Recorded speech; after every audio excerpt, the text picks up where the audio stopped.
Paz do Senhor, querida igreja.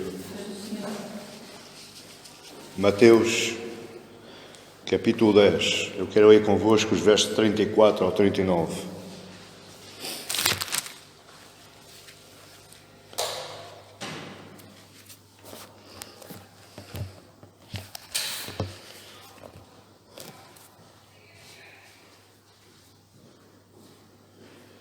Eu queria hoje falar convosco sobre as dificuldades de um cristão. As dificuldades de um cristão. Mateus 10, versículos 34 ao 39 diz assim: Não penseis que eu vim trazer a paz à terra. Não vim trazer paz, mas espada. Pois vim causar divisão entre o homem e seu pai, entre a filha e sua mãe, entre a nora e sua sogra. Assim os inimigos do homem serão os da sua própria casa. Quem ama seu pai ou a sua mãe mais do que a mim, não é digno de mim. Quem ama seu filho ou a sua filha mais do que a mim, não é digno de mim. E quem não toma a sua cruz e vem após mim, não é digno de mim. Quem acha a sua vida, perdeu-a. Quem todavia perde a vida por minha causa, achá-la. As dificuldades de um cristão. E esse será o tema mais complicado de falar nos dias de hoje.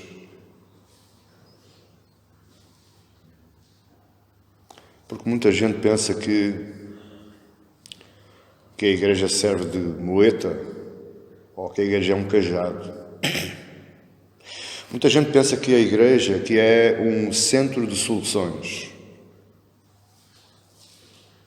Só que quem pensa assim, pensa ao contrário. E a primeira pergunta que nós temos que fazer é: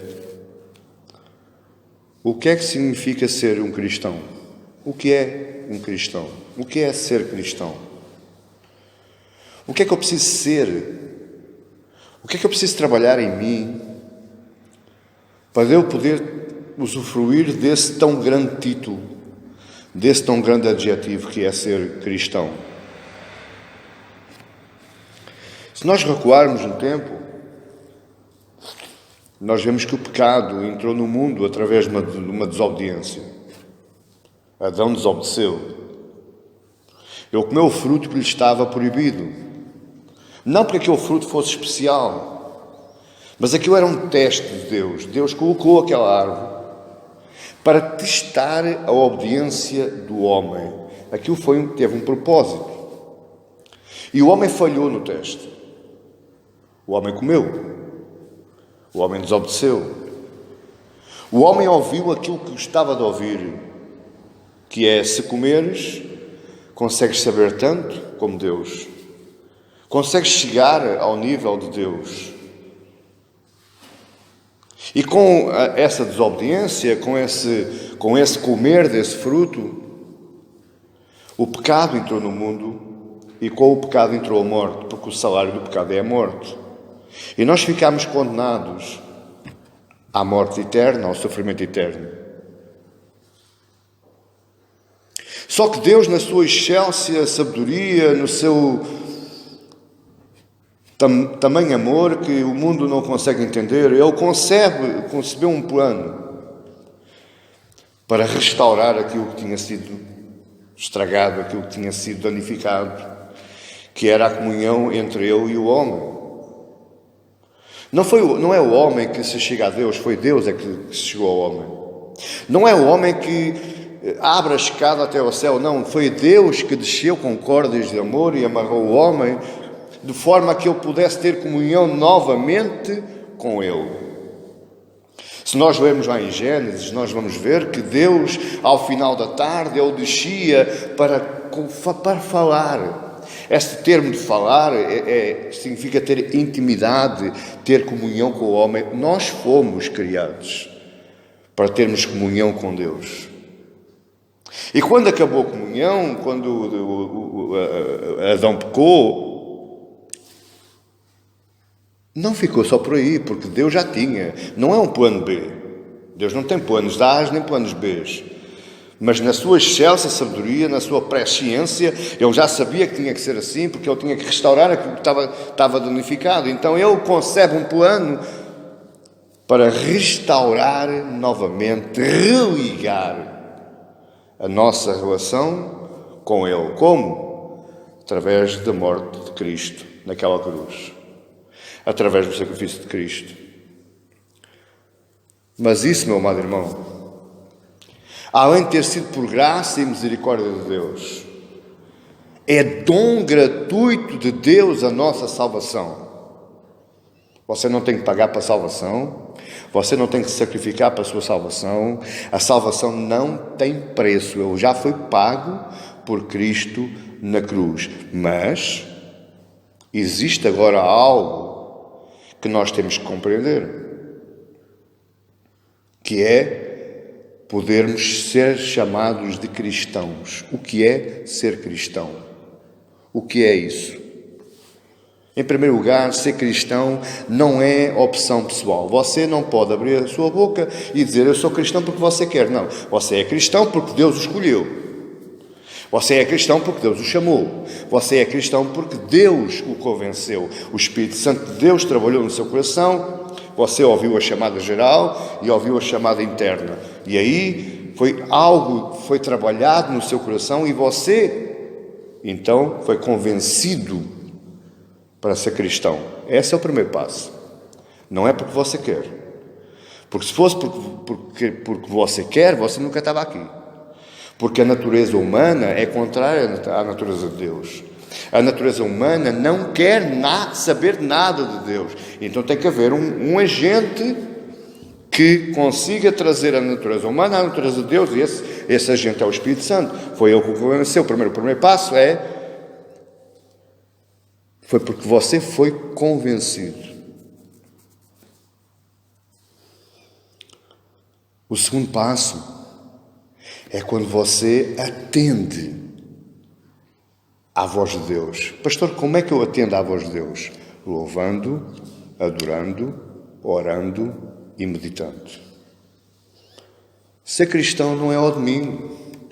Ser cristão não é aos dias de culto, à quinta-feira ou à terça-feira. Ser cristão, meu amado irmão, é todos os dias. E por causa disso, é que o número de cristãos hoje está cada vez mais reduzido. Quando Paulo lá fala que nos últimos dias haveria uma grande apostasia, o que é a apostasia? É o afastamento do homem de Deus. Novamente. Mas pastor, eu vou à igreja. Isso não me diz nada. O facto de você estar aqui não me diz a mim que você é um cristão. Entende? O que é que me diz a mim que você é um cristão? É quando Deus trabalha na sua vida porque você atende à voz dele. É quando Deus trabalha na sua vida porque você fala com Ele. Mas eu não tenho nada a ver com isso. É você e eu.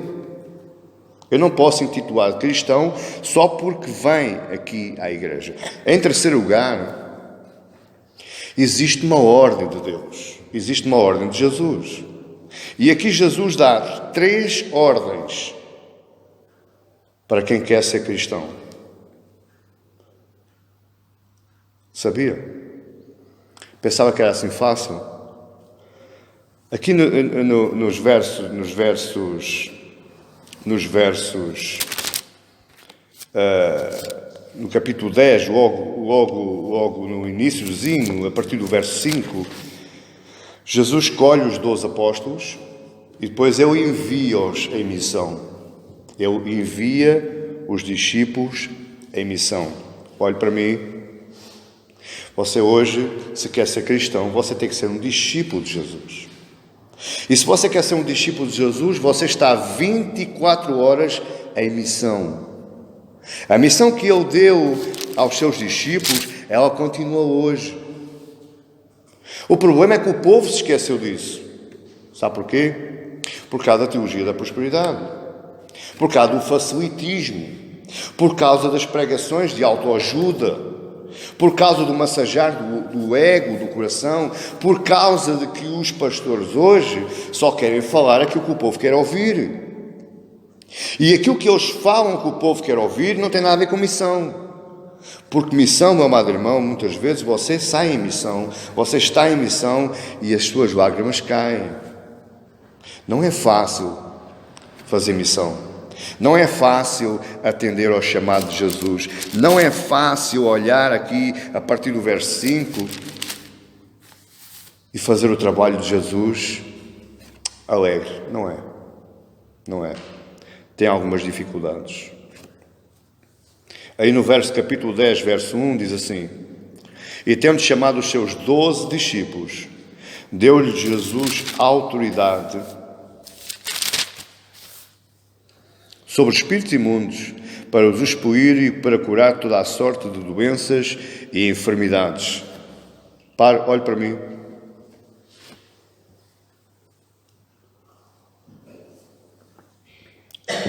O problema de alguns tipos de pregações, alguns tipos de discursos, é que é assim: Jesus deu uma autoridade. Eu agora estou cheio de toda a autoridade para curar e expulsar. Eu sou algum tipo de gente especial, porque Jesus me deu a autoridade. Só que, porquê é que nós não passamos para o verso 5? Porquê é que nós ficamos só no capítulo 10 de Mateus, verso 1? A autoridade quer dizer poder, e eu sou alguém especial, eu sou mais que poderoso, eu sou um surfista, eu sou um super-homem na fé. Mas qual é o problema de nós passarmos depois para o verso 5? É que no verso 5 existem admoestações, instruções. E estas instruções, veja bem, olhe para mim, veja aí a partir do verso 5. A estes 12 enviou Jesus, dando-lhe as seguintes instruções: Não tomeis o rumo dos gentios.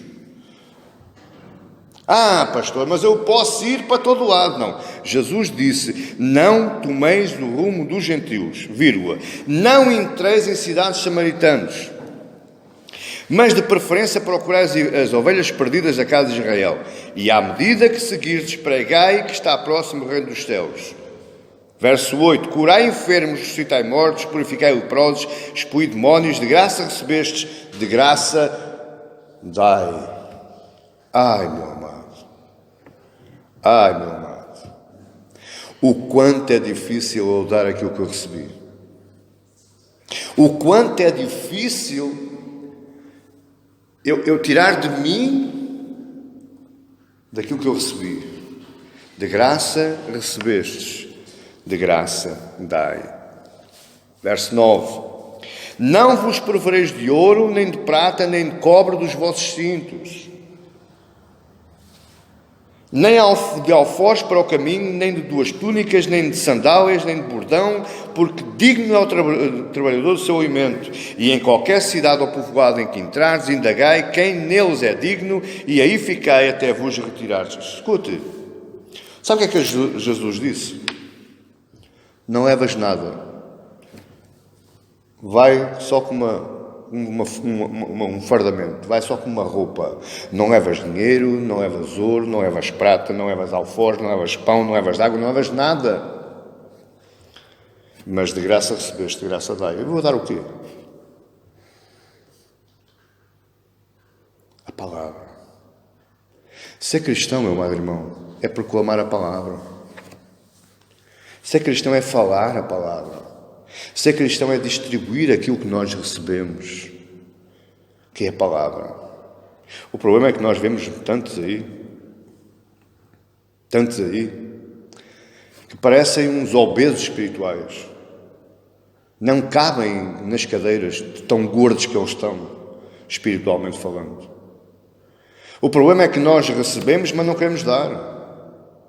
O problema é que nós recebemos, mas não queremos transportar a palavra para a nossa família, para os nossos amigos, para os nossos colegas, para o nosso círculo de amizades. E assim, nós não somos cristãos. Me perdoe falar assim, mas é verdade.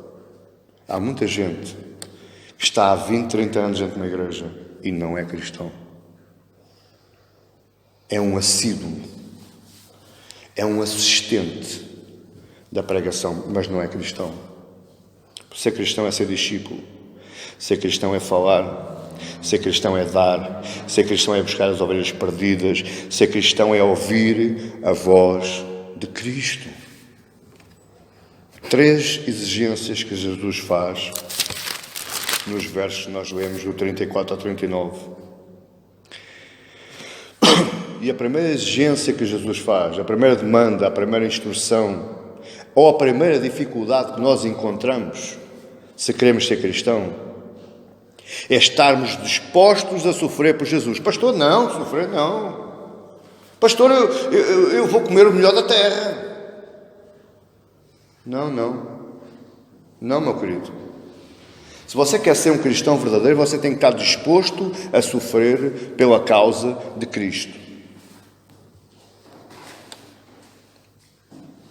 Jesus não veio pronunciar a paz.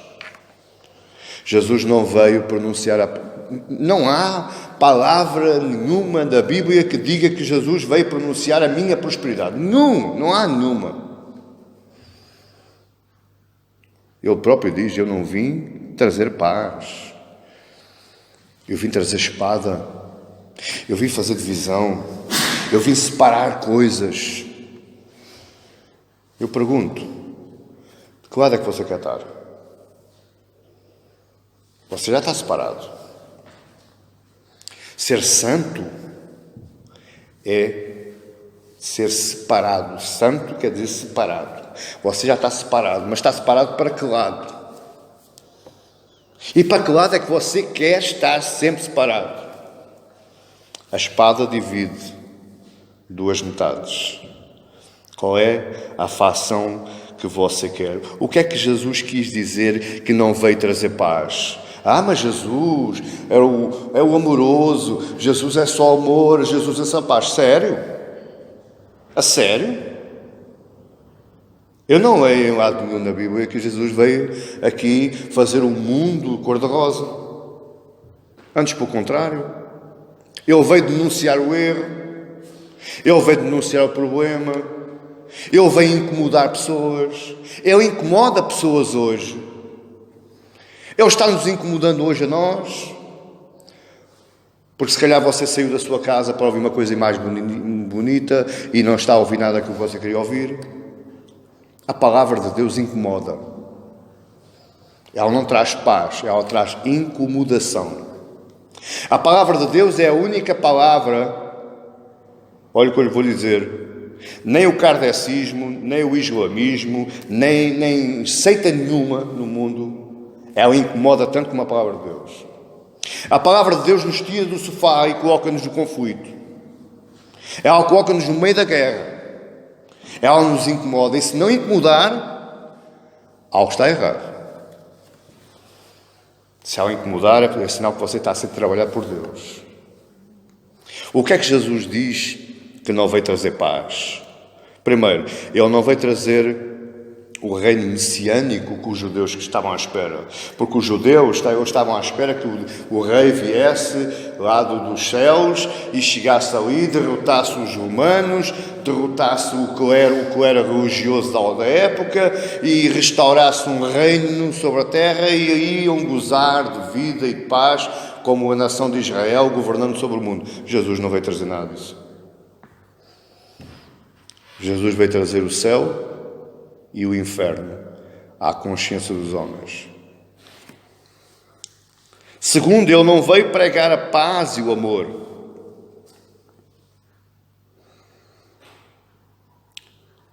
Jesus veio nos trazer a paz de Deus. E a paz de Deus, ela só vem quando nós abrimos o nosso coração. E é essa a nossa missão, meus amados irmãos. Assim como Jesus veio trazer a paz de Deus, não a paz para os homens, mas veio trazer a paz de Deus ao nosso coração, essa é a nossa missão. Você foi chamado para levar a paz de Deus. Mas Ele diz aí que veio trazer a espada. O que é a espada? O que é isso, a espada? Em primeiro lugar, o que não é a espada. Jesus não vem fundar uma religião com base na violência. Eu não penso que você vai comprar uma espada para aí e vai começar a ir à espadachada aí ao pessoal todo. Não. Ele não veio fundar uma religião com base na violência.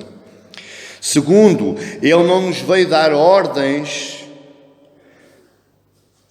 para pegarmos guerra contra o mundo. Pelo facto de não haver pessoas que não concordem connosco, não nos dá o direito de nos intitularmos mais do que os outros. Ele não veio pregar nada disso. Ele também não veio dizer que nós tínhamos que combater os infiéis.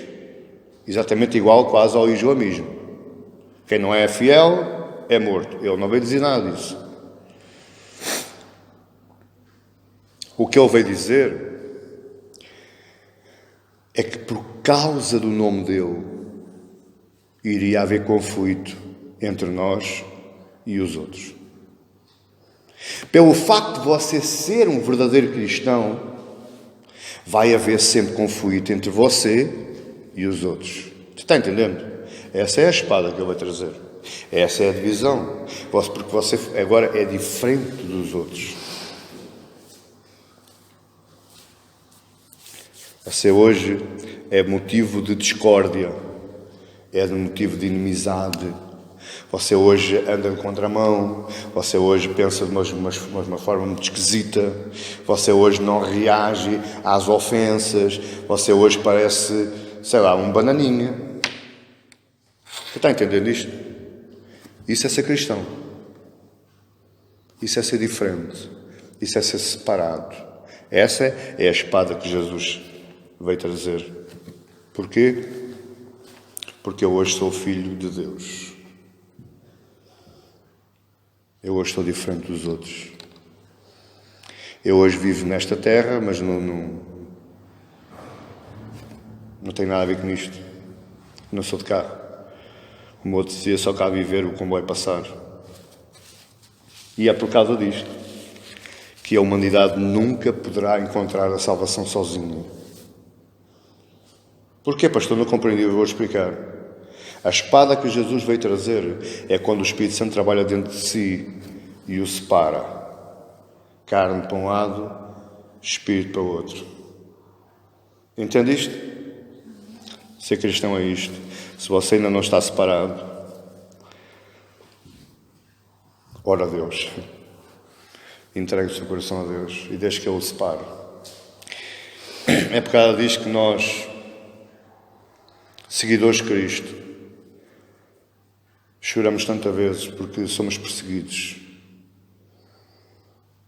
E é por causa disto que ele em Mateus 5 diz: bem-aventurados são os perseguidos por causa do meu nome, porque Deus é o reino dos céus.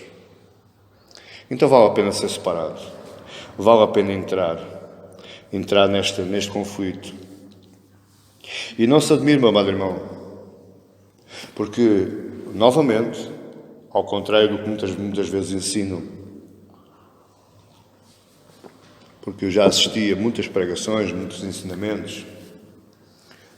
Aliás, eu já frequentei uma formação sobre família e vou-lhe dizer, 3 dias que não aproveitei nada. Nada, zero. A família está acima de tudo. A família é sagrada. Sério? Olha lá. Verso 35. Pois vim causar divisão entre o homem e seu pai, entre a filha e a sua mãe, entre a nora e a sua sogra. A sério que a família é assim tão sagrada? A sério que a família está acima de tudo?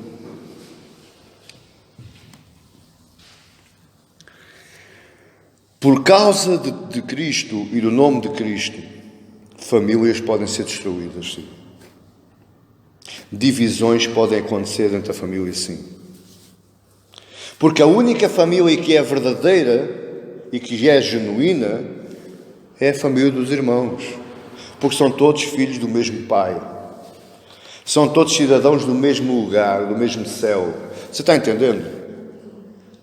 Quando nós caímos no erro de colocar a família acima de Deus, poderemos cair no descrédito de nós sermos cristãos. Eu estou a falar de dificuldade de ser cristão. Você veja que ser cristão não é fácil. Ser cristão não é o céu cor-de-rosa. Não. Ser cristão é uma guerra. Quem quer ser discípulo de Jesus tem que estar disposto a enfrentar a hostilidade do mundo e a hostilidade da família. Eu tenho uma família numerosa. Muitos primos. O meu tio fabricou primos, muitos. Irmãos, primos de primos e filhos de primos e sei lá. Eu tenho a minha mulher e o meu filho. Só. Até a minha família de sangue não me diz nada porque colocaram-me de parte. Você entende o que eu estou dizendo? Essa, se calhar, possivelmente vai ser a maior dificuldade que você vai enfrentar. É quando você for atraiçoado, apunhalado pela sua própria família, pelos seus próprios amigos, aqueles amigos do peito, não são nada, são amigos da treta. Porque amigo do peito é Jesus. Esse nunca o vai falhar. Esse nunca o vai apunhalar. Segunda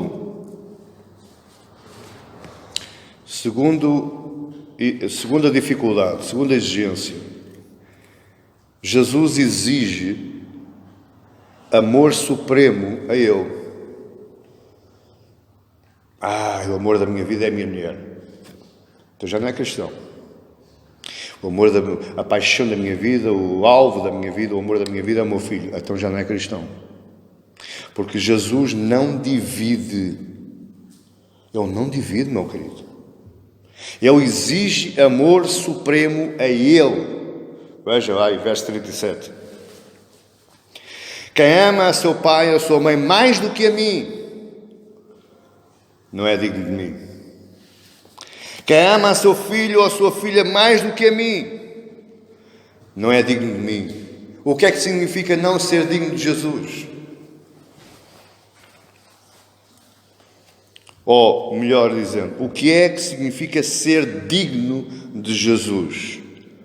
Primeiro, é ser merecedor do amor de Jesus. Porque aquele que se submeteu ao suplício do Calvário, aquele que se submeteu à tortura, ao escárnio, ao desprezo, aquele que se submeteu à dor, à angústia, à amargura, esse é digno de ser amado em primeiro lugar. Portanto, meu amado irmão e irmã, se você quer ser um cristão, você tem que amar primeiro a Ele e o resto é a seguir. Você não pode dividir o seu amor com ninguém.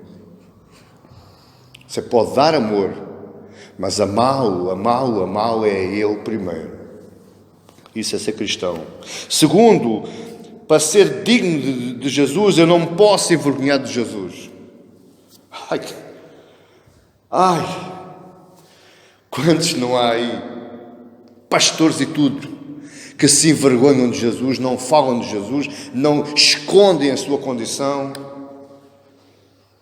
Não se pode falar de Jesus, é só na igreja, no trabalho, na casa, no restaurante, mas de Jesus fala-se dentro da igreja. Não, se você não tem o hábito de abrir a sua boca e de falar de Jesus, seja onde for, e quando for, e em que altura for, você não pode ser um cristão. Porque você não é digno dele. Quem se envergonha dele, quem tem vergonha dele, não é digno dele e não pode ser um cristão. Eu estou-lhe a falar a dificuldade de ser um cristão. Amém? Você entendeu? Terceiro lugar é amá-lo acima de tudo e acima de todos. Quantos não há que amam as férias acima de Jesus? Porque eu tenho direito a férias, tenho que ir descansar. E vão de férias, deixam Deus em casa e não levam dentro da bagagem. Quantos não há que amam o trabalho acima de Jesus? Quantos não há que amam o lazer, o descanso, a praia, o teatro, o futebol acima de Jesus? Quantos não há que não vão à igreja porque está a dar um programa especial na televisão? Isso não é mau acima de tudo. Agora, quando você se desprende do seu bem-estar, quando você abre mão de si, se esvazia em prol do amor de Deus, então você é digno de Jesus, você é um cristão.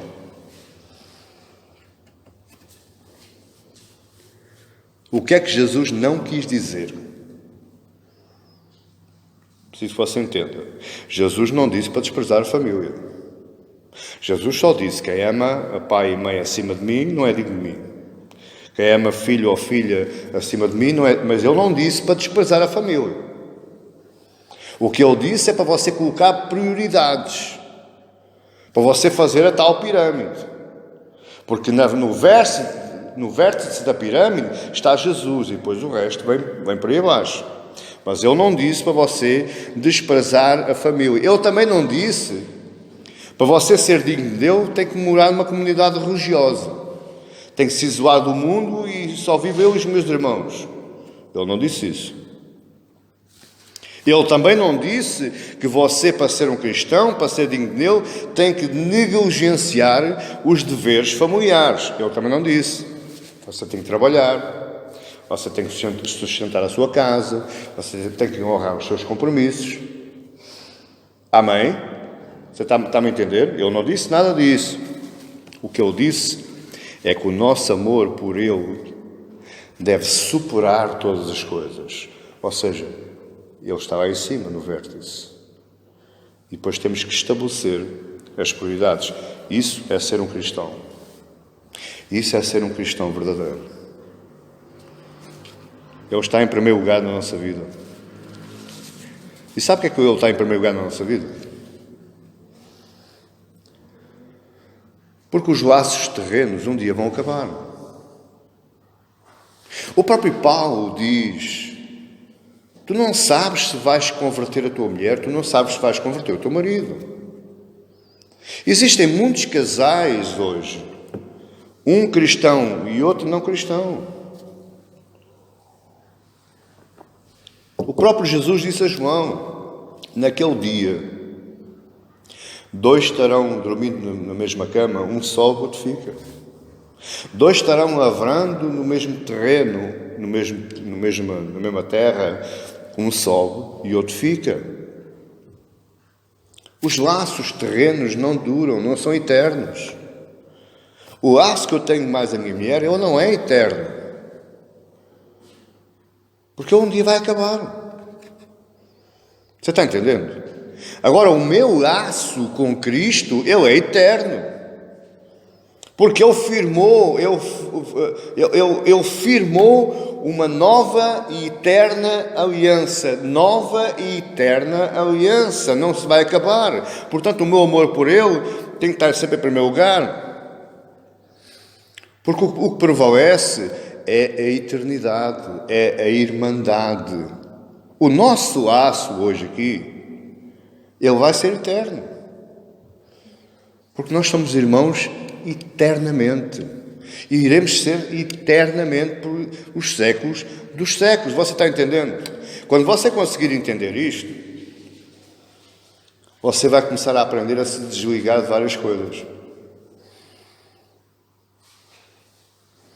Você vai começar a aprender a viver, como Paulo diz, aquilo que eu tinha, que eu considerava grande, hoje as considero como esterco.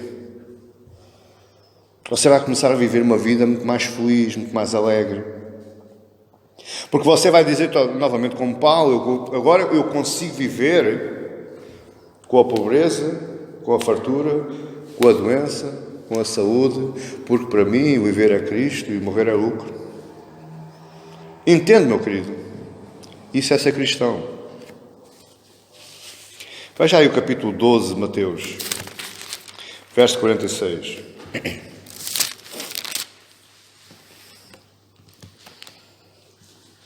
Veja o que é que Jesus diz. Olha que é duro. Você pensa que não foi duro? Veja bem, porque o que Jesus fala aqui é duro. É duro não só a maneira como ele falou, mas também é duro o contexto na época em que ele falou. Olha bem. Verso 46. Falava ainda Jesus ao povo, e eis que sua mãe e seus irmãos estavam do lado de fora, procurando falar-lhe. E alguém lhe disse: tua mãe e teus irmãos estão lá fora e querem falar-te. Porém ele respondeu ao que lhe trouxera o aviso: quem é minha mãe e quem são meus irmãos? Será que Jesus estava doido? Será que Jesus tinha enlouquecido? Como a própria família pensou? Verso 49. E estendendo a mão para os discípulos, disse: eis minha mãe e meus irmãos, porque qualquer que fizer a minha vontade, porque qualquer que fizer a vontade do meu Pai Celeste, esse é meu irmão, irmã e mãe. Então, meu amado irmão, olhe para mim: se você fizer a vontade do meu Pai Celeste, você é meu irmão. Se você não fizer a vontade do meu Pai Celeste, você não é meu irmão. Se você fizer a vontade do meu Pai Celeste, você é um cristão, você é um discípulo. Se você não fizer, você não é. Nesta época foi duro para a família ouvir isto. Os discípulos arrepiaram-se, porque a família, neste contexto, no contexto de Jesus, a família era o topo. O homem que não tivesse família não era homem, não era considerado gente.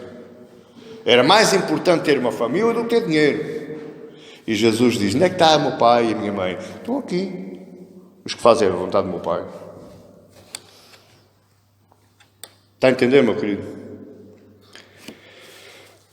Você um dia poderá ter que chegar à triste ocasião de fazer escolhas.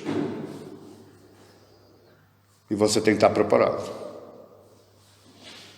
Olhe o que eu lhe estou dizendo. Um dia você poderá ter que fazer uma escolha entre a sua família, os seus amigos, aquilo que você mais gosta. Veja com o que é que você vai escolher. Porque não vai ser fácil. Não vai ser nada fácil. Quem quiser seguir a Cristo tem que estar disposto a tomar a sua cruz.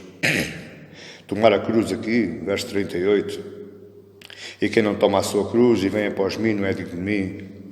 O que Jesus está aqui a dizer é que você vai ter que escolher.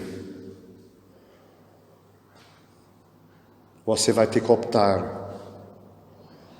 Você vai ter que renunciar. Você vai ter que ficar no prejuízo. A cruz é um instrumento de morte. Aqui. Mas a cruz também é um símbolo de amor supremo, de dedicação suprema, acima de tudo. O que é que você vai escolher?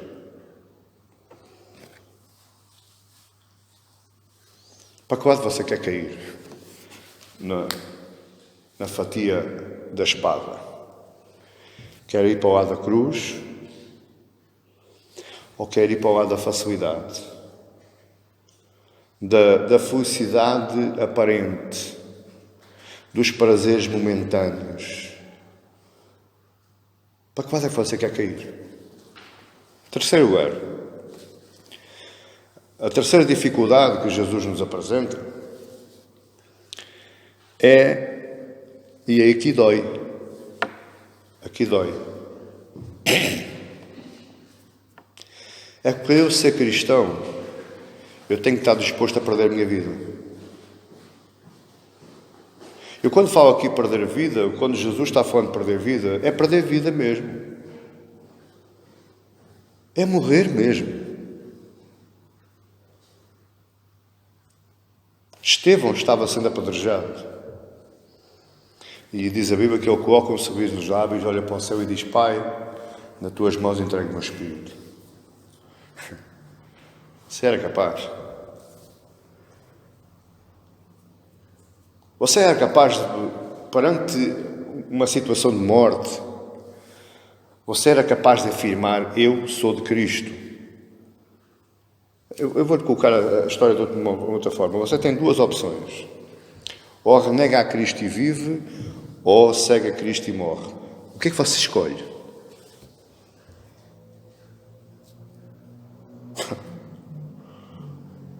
Complicado, não é? Pastor, na altura eu decido. Eu estive a ver um filme agora há pouco tempo, que é o Reino dos Céus. Passou-se lá na Palestina, lá em Jerusalém. E o bispo católico lá estava, disse lá para o moço, lá para o cavaleiro: a gente segue o islamismo e depois convertemos outra vez, só para não morrermos. É assim? Acha que funciona assim?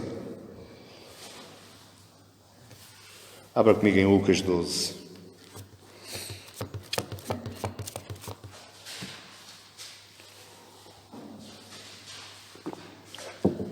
Perder a vida, como Jesus fala, ele tem dois padrões. Achar a vida é achar a vida debaixo dos padrões do mundo. Você acha a vida quando enriquece, você acha a vida quando compra uma casa boa, você acha a vida quando tem uma conta bancária, uma conquista no trabalho. Mas perder a vida é debaixo dos padrões de Cristo. E aqui, tanto pode ser físico, como pode ser espiritual. Você pode perder a sua vida espiritualmente. Você continua vivendo, mas já morreu. Amém? Já está morto para Cristo. Mas Lucas 12, eu queria ler consigo rapidamente. Eu estou caminhando para o final. Lucas 12, 16.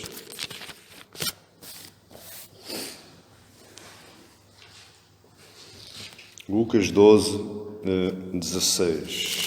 Lucas 12, 16.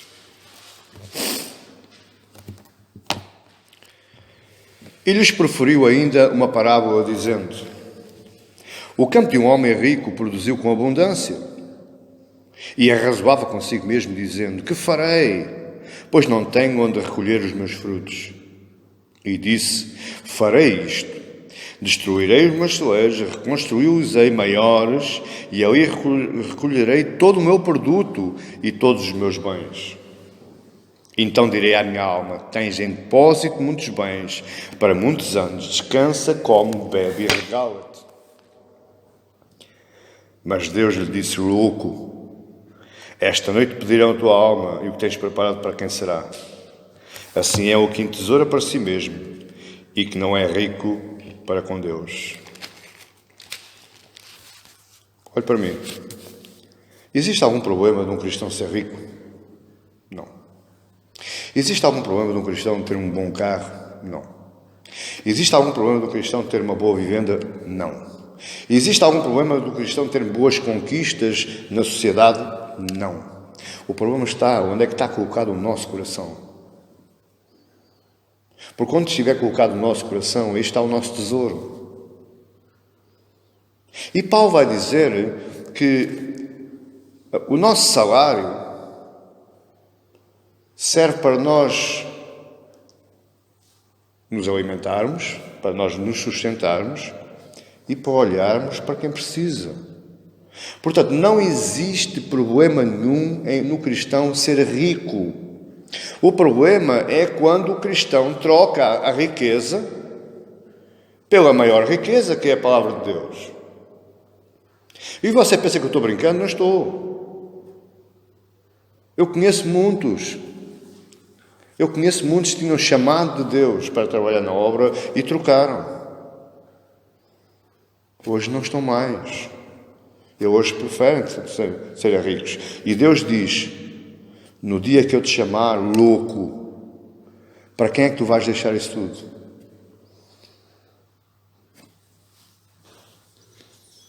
Para quem? Cristo tem que ser a razão da nossa vida. E o resto é lucro. Mas a nossa razão de viver, independentemente da situação que você esteja vivendo, independentemente da situação que você esteja passando, isso não importa. O que importa é onde está colocado os seus olhos espirituais. Você está olhando para a cruz? Glória a Deus. Agora, o problema é quando nós não olhamos para a cruz. Muitas vezes a minha esposa diz assim, João, vê lá. E eu assim, não olhes para mim. Para mim não. Eu não sou o teu sustento. Olha para Deus. Porque Ele é que é o nosso sustento. Ele é que é a nossa razão de viver.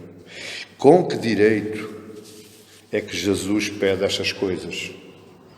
Com que direito algum homem pode pedir a alguém, do verso 34 ao 39, quem tem direito de pedir isto a alguém? Ama a mim acima do pai, acima da mãe, acima da filha, acima do filho. Se não olhares para mim, não és digno de mim. Se te amo mais, não és digno de mim. Se tu perdes a tua vida, perdeste, não me importo. Com que direito é que alguém pede estas coisas a alguém? Deixa que eu lhe diga, Jesus tem esse direito.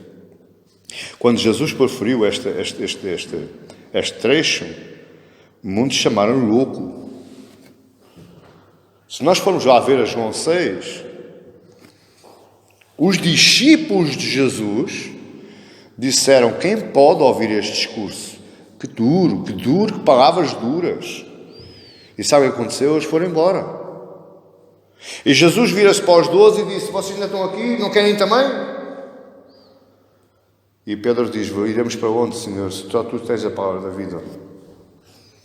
Portanto, o único que tem direito a nos pedir estas coisas é Cristo. E é por isso é que nós temos uma séria dificuldade. Esta é a dificuldade maior.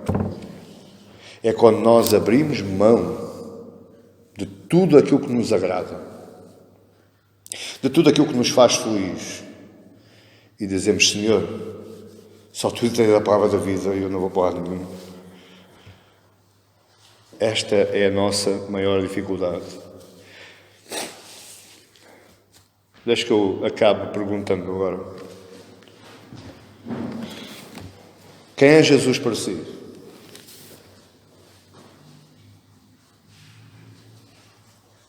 O que é que você está disposto a fazer, a renunciar e a abrir mão? Quem é Jesus para si? Segunda pergunta. Serei eu digno dele? Estarei eu na condição de ser digno dele? Estarei eu sendo chamado de amigo e de irmão dele, por ele mesmo?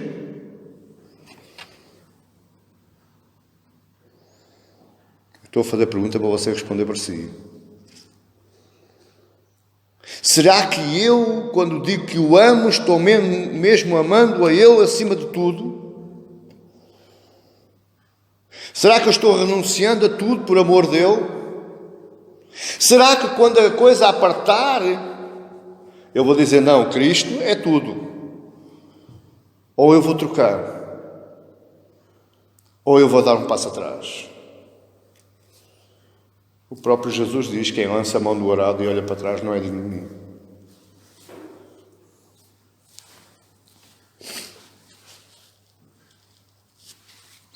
Será que eu estou disposto a renunciar à minha vida por amor dele? Ou eu vou negociar? Ou eu vou tentar fazer negócio? Eu abro mão de uma parte, tu abres mão de outra e a gente ficamos assim, dividimos a metade, 50% para cada lado. Tenho mais uma pergunta, meus queridos. Será que eu estou valorizando mesmo a minha vida eterna? Ou eu estou brincando? Será que a vida eterna tem valor para mim? Será que eu estou mesmo a dar valor à vida eterna? Ou eu estou só a passar tempo? Toma a sua opção hoje, porque ainda está a tempo. Como a palavra diz, a porta ainda não fechou, ela ainda está aberta. Mas naquele dia e hora, quando eu a fechar, muitos irão bater.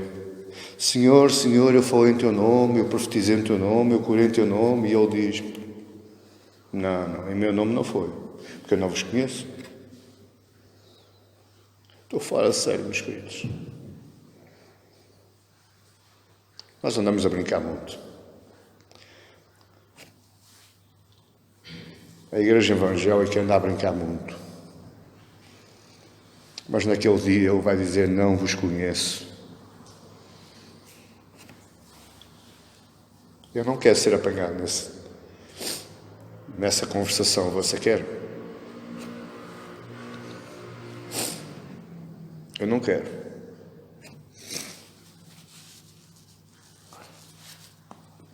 Entregue a sua vida a Jesus por completo.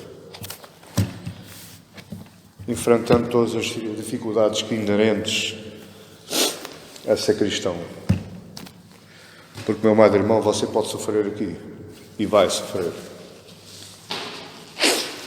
Vai ser muito difícil. Mas um dia você vai ser recompensado. Porque a Bíblia diz, àqueles que vencerem, eu lhes darei a coroa da vida. Mas só àqueles que vencerem. Não há aqueles que andarem brincando. Como nós andamos a brincar e nós vemos aí. Brincarem de igrejas, brincarem de... Brincam. Até um dia. Não abra mão. Não abra mão da sua condição de cristão. Seja um cristão a sério. Não é um religioso, é um cristão a sério. Um cristão que sabe o que é ser cristão e que ama ser cristão. Amém, igreja? Deus abençoe.